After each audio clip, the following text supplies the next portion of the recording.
안녕하세요. 요가안입니다. 차근차근 요가 자세 튜토리얼 22일차 장작 자세 아그니스탄바사나입니다. 동작을 먼저 설명합니다.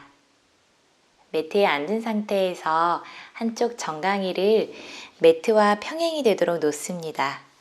발목은 당겨서 진행합니다. 반대쪽 다리를 그 위에 얹어주세요.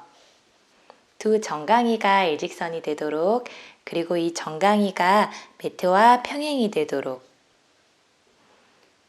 위에서 내려다 보았을 때 다리가 삼각형 모양이 되도록 합니다.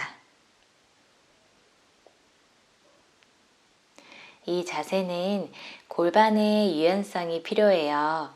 양쪽 골반의 유연성이 모두 필요하지만 특히 위로 올라간 다리 쪽에 골반에 더 자극이 많이 느껴질 거예요.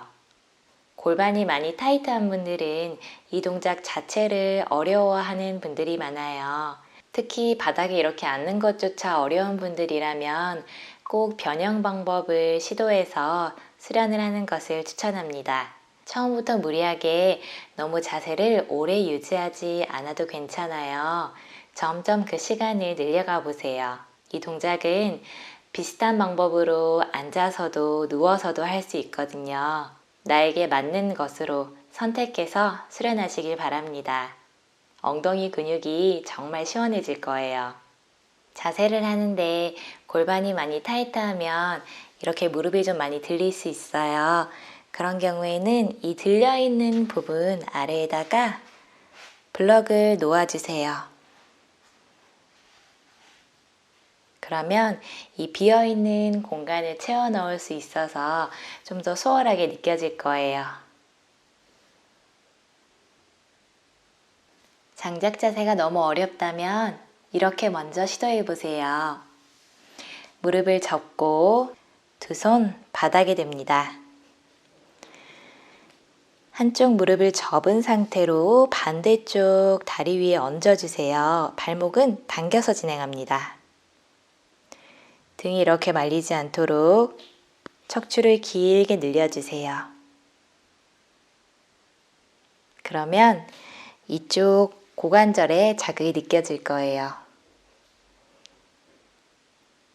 또는 앉은 상태에서 한쪽 다리를 들어 올려 발목을 당긴 상태로 두 팔을 다리 아래로 넣습니다. 척추를 곧게 세웁니다. 그러면 마찬가지로 이쪽에 들어 올린 다리 고관절의 엉덩이 쪽에 자극이 느껴질 거예요. 눈 비둘기 자세로 진행할 수도 있어요. 한 다리를 접어서 반대쪽 다리 위에 얹고 이 다리 뒷면을 잡습니다. 꼬리뼈가 너무 들려 올라가지 않도록 최대한 아래로 내려주세요. 오늘은 장작 자세를 배웠어요. 다음 시간에는 전사 자세 3을 배워보도록 하겠습니다. 오늘도 함께 해주셔서 정말 고마워요. 나마스테. 영상이 도움이 되었다면 좋아요 버튼 꾹 눌러주세요. 궁금한 내용은 언제든 댓글로 남겨주세요. 항상 영상 올릴 때마다 응원하고 댓글 남겨주셔서 고맙습니다. 다음 영상에서 또 만나요.